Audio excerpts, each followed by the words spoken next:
नमस्ते बच्चों, अपन पढ़ रहे थे दो बैलों की कथा जिसको लिखा है प्रेमचंद ने। अभी तक अपन ने पढ़ा कि वो लड़की जो है उन दोनों बैलों को कैसे खोल देती है, लेकिन वो बैल जो है वहाँ से नहीं भागते क्योंकि उनको पता था कि इस लड़की पे आफत आ जाएगी, इसकी पिटाई हो जाएगी। लेकिन वो लड़की स्वयं ही चिल्लाने लग जाती है कि दादा दादा, बोले कि फूफा फूफा वाले बैल जो है वो भागे जा रहे हैं, इनको पकड़ो। गया हड़बड़ाकर भीतर से निकला और बैलों को पकड़ने चला। वे दोनों भागे। गया ने पीछा किया और बहुत तेज और भी तेज हुए। गया ने शोर मचाया, फिर गांव के कुछ आदमियों को भी साथ लेने के लिए लौटा।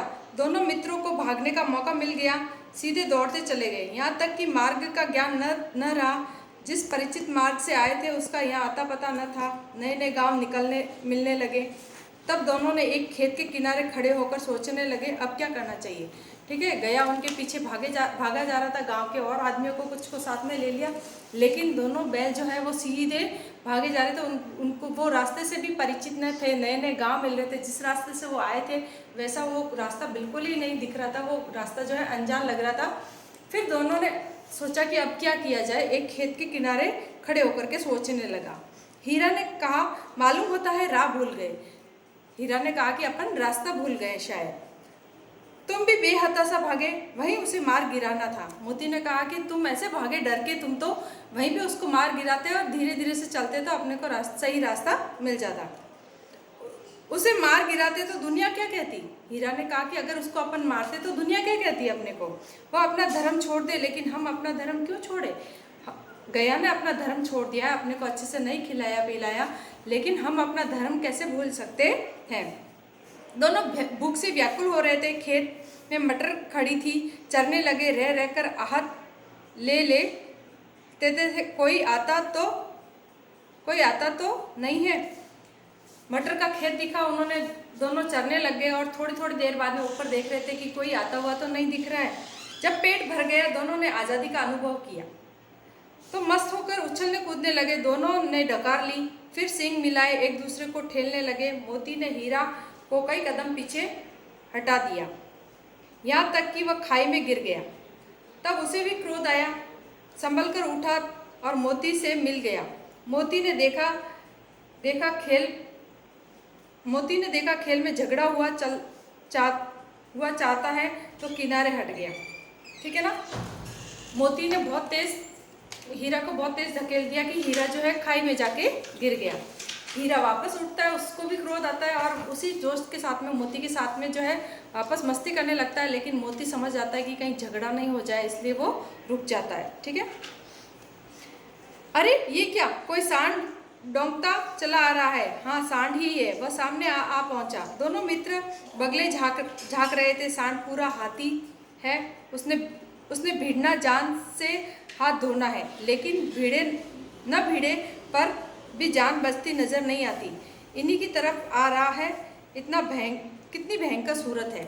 एक बड़ा सा जो है सांड आता हुआ दिखाई दिया। दोनों डर रहे थे कि इससे बचना मुश्किल है, लेकिन नी भी लड़ेंगे तो भी मरना है और लड़े तो भी मरना है। बहुत ही भयंकर बड़ी सूरत वाला हाथी जैसा सांड लग रहा था। मोती ने मुख भाषा में कहा, बुरे फंसे, जान बचेगी, कोई उपाय सोचो। मोती कहता है कि जान बचेगी, कोई उपाय सोचो नहीं तो। हीरा ने चिंतित स्वर में कहा, अपने घमंड में भूला हुआ है, आरजू विनती न सुनेगा, भाग क्यों न चले। कि सांड जो है बहुत घमंडी लग रहा है, अपन तो ऐसा करते हैं कि भाग चलते हैं। तब मोती कहता है, भागना कायरता है,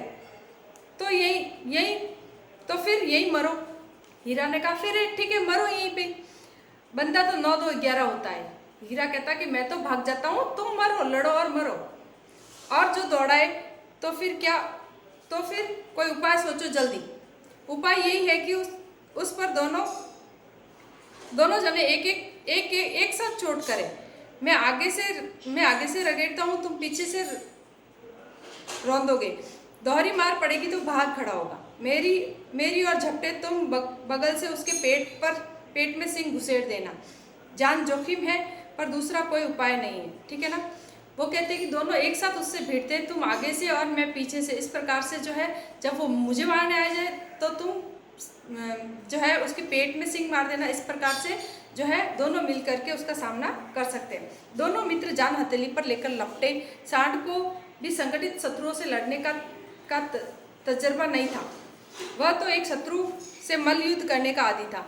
अब दोनों एक साथ आ रहे हैं तो संगठन में ही शक्ति होती है, इस प्रकार से तो सांड को भी इस चीज़ का अनुभव नहीं था, वो तो खाली मल्ल युद्ध का आदी था। जो ही हीरा पर झपटा, मोती ने पीछे से दौड़ाया। सांड उसकी तरफ मुड़ा तो हीरा ने रगेड़ा। सांड चाहता था कि एक एक करके दोनों को गिरा ले, पर दोनों भी उस्ताद थे, उसे वह अवसर न देते। एक बार सांड झल्लाकर मोती का अंत कर देने के लिए चला तो मोती ने बगल से हीरा का अंत करने के लिए चला तो मोती ने बगल से पेट में आकर सिंह भोंक दिया। सांड क्रोध में आकर फिर पीछे फिरा तो हीरा ने दूसरे पहलू में सिर चुबा दिया। आखिर बेचारा जख्मी होकर भागा और दोनों मित्रों ने दूर तक उसका पीछा किया, यहाँ तक कि सांड बेदम होकर गिर पड़ा। तब दोनों ने उसे छोड़ दिया। दोनों मित्र विजय के नशे में झूमते चले जाते थे। मोती ने अपनी सांकेतिक भाषा में कहा, मेरा जी तो चाहता है कि बच्चे को मार ही डालूं। हीरा ने तिरस्कार किया। गिरे हुए बैरी पर सिंह न चलाना चाहिए। मोती ने कहा कि मैं तो दोनों जो उनको जीत की खुशी हो रही थी तो मोती जो है वो कह रहा है कि मेरा तो बस चलता तो उसको मार ही डालता। तब हीरा ने कहा कि नहीं, वो गिर गया था और अब उस पे ही सिंह चलाना जो है वो सही नहीं होता। अब घर कैसे पहुंचेंगे ये सोचो, वह सोचो। पहले कुछ खा ले तो सोचे। मोती ने कहा पहले कुछ और खा लेते हैं, क्योंकि उससे मल्ल युद्ध में उससे जो है लड़ाई की उसमें अपनी भूख जो है वो वापस बढ़ गई है। सामने मटर का खेत था, मोती उसमें घुस गया। हीरा मना करता रहा पर उसने एक न सुनी। अभी दो ही 4 ग्रास खाए थे कि 2 आदमी लाठियां लेकर दौड़ पड़े, दोनों मित्रों को घेर लिया। हीरा मेड़ पर था, निकल गया। मोती सींचे हुए खेत में था, उसके खुर कीचड़ में धंसने लगे। वह भाग न सका, पकड़ लिया। मोती ने देखा संगीत संकट में है तो लौट पड़ा। फंसे तो दोनों फंसेंगे।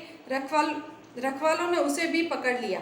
प्रातःकाल दोनों मित्र जो है कांजी हाउस में बंद कर दिए गए। जब मोती जो है वो मटर के खेत में मटर खाने गया और हीरा के मना करने के बावजूद भी वो गया, थोड़े ही ग्रास खाए थे 2-4 के जितने में 2-4 आदमी जो है लट लेके उसको पकड़ने लगे।